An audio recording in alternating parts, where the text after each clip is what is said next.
Welcome to my channel, July the 5th, 2026. Stop the digital euro before it's too late. If this topic interests you, then Dr. Polite's Boom and Bust report will likely interest you as well.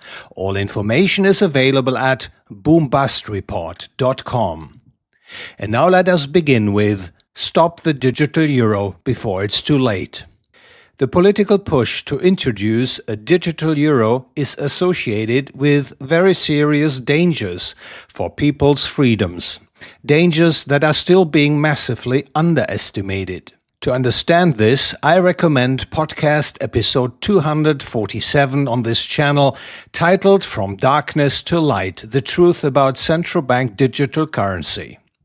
I have also informed readers about the problems of central bank digital currency, or CBDC, in Dr. Polite's Boom and Bust report, specifically in the issues of November 13th, 2025 and July the 2nd, 2026. Of course, there is quite some concern and criticism here and there regarding the plan to introduce a digital euro. However, the Council of the European Central Bank, ECB, supported by the European political party and bureaucratic class, is pressing ahead undeterred. On June 23, 2026, the European Parliament's Committee on Economic and Monetary Affairs, ECON, approved with a large majority another step towards the European legal framework required for the introduction of the digital euro. The entire legislative process is scheduled to be completed by the end of 2026. A pilot phase with selected banks and merchants is planned for 2027, and the issuance of the digital euro is scheduled for 2029. Let us first clarify what central bank digital currency actually is. The monetary system in the euro area runs on two types of money, namely central bank money and commercial bank money. Central bank money exists in two forms: cash, that is coins and banknotes, and central bank deposits, which are held primarily by banks at the central bank. Commercial bank money is created on the basis of central bank money. In fact, commercial banks need central bank money to first meet their customers' cash withdrawal demands, second, hold minimum reserves, a certain percentage of banks' customer liabilities must be held in central bank money, and third, settle payments among themselves. Central bank money thus plays a very important role in today's monetary system. It is, so to speak, the highest order money, the monetary base. Until now, central bank money in the form of deposits held with the central bank have been reserved almost exclusively for commercial banks. They are the privileged ones allowed to hold accounts at the central bank. The general public is not permitted to do so. So what is digital central bank money? It refers to central bank money deposits issued by the central bank that private individuals, you and me, are supposed to hold and use. However, private individuals will not hold these funds directly as deposits at the central bank, but rather in an electronic wallet and use them for payments. It is important to understand that the digital euro is not better money or sound money. Like the existing euro, it is fiat money. It therefore carries all the economic and ethical defects of fiat money. It is inflationary. It causes unfair redistribution of income and wealth. It can be arbitrarily expanded at any time in any amount, and so on. The adjective digital, by the way, is a deceptive packaging. It is probably meant to give the digital euro a special appeal, because most people associate the word digital with something modern and progressive and acceptable. But the truth is that the digital euro is just primitive fiat money. And the vast majority of the existing euro money supply is already digital today anyway. In May 2026, the euro money supply M3 stood at 17.6 trillion euro. Of that, 1.6 trillion euro was cash. The rest consisted of digital deposits at commercial banks. So talking about a digital euro is essentially an attempt to make the whole thing sound nicer than it really is and to obscure the problems that come with a fiat digital euro. The advocates of a digital fiat euro appear to have been successful in advancing their agenda, which would certainly explain why the political process for introducing a digital euro is already operating at full throttle. Let's ask a key question. Why should there even be a digital euro? Or cui bono, who benefits?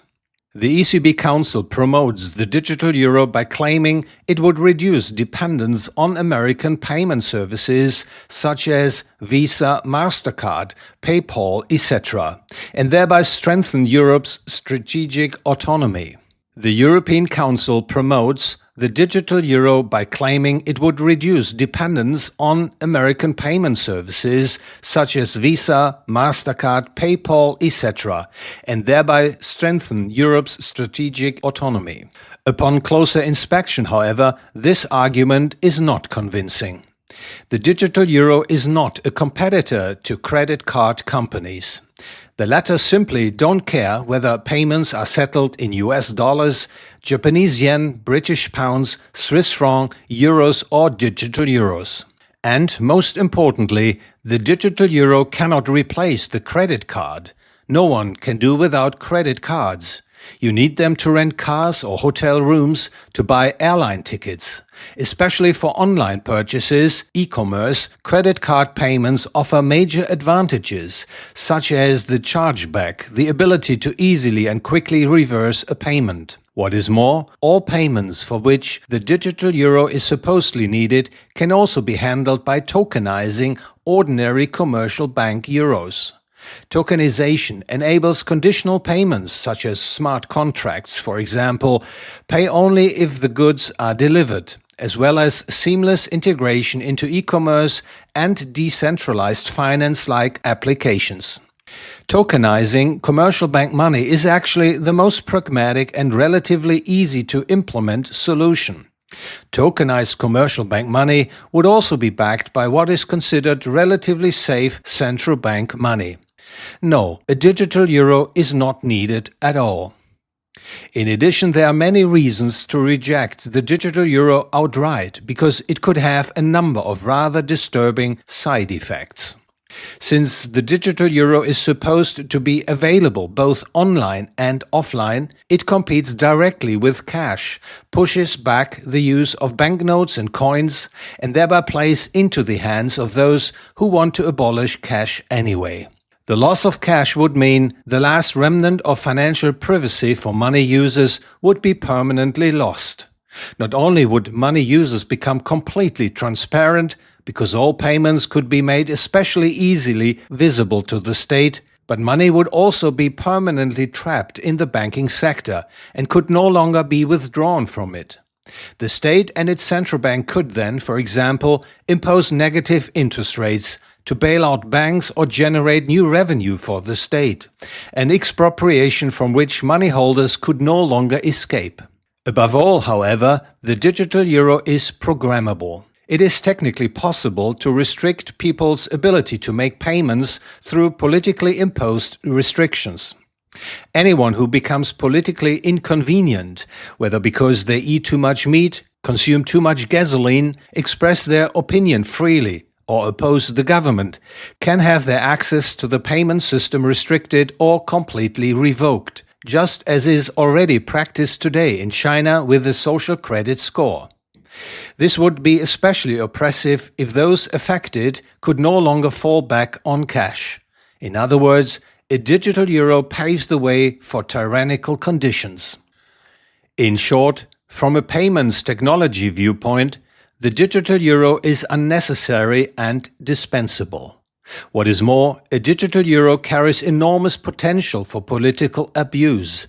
The dangers that come with digital central bank currency have actually induced the US government under Donald J. Trump to ban the US central bank, the Fed, from issuing a digital US dollar at the beginning of 2025 and amended the central bank law accordingly.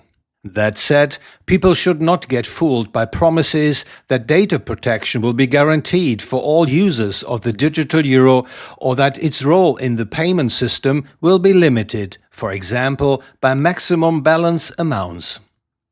When you carefully weigh the pros and cons, the conclusion should be obvious. It is best to keep your hands off the digital euro and stop the whole thing before it is too late. If you would like to know what this means specifically for savers and investors and what you can and should do now, I recommend reading the Boom and Bust report. All information is available at boombustreport.com. Thank you very much for your interest and your attention.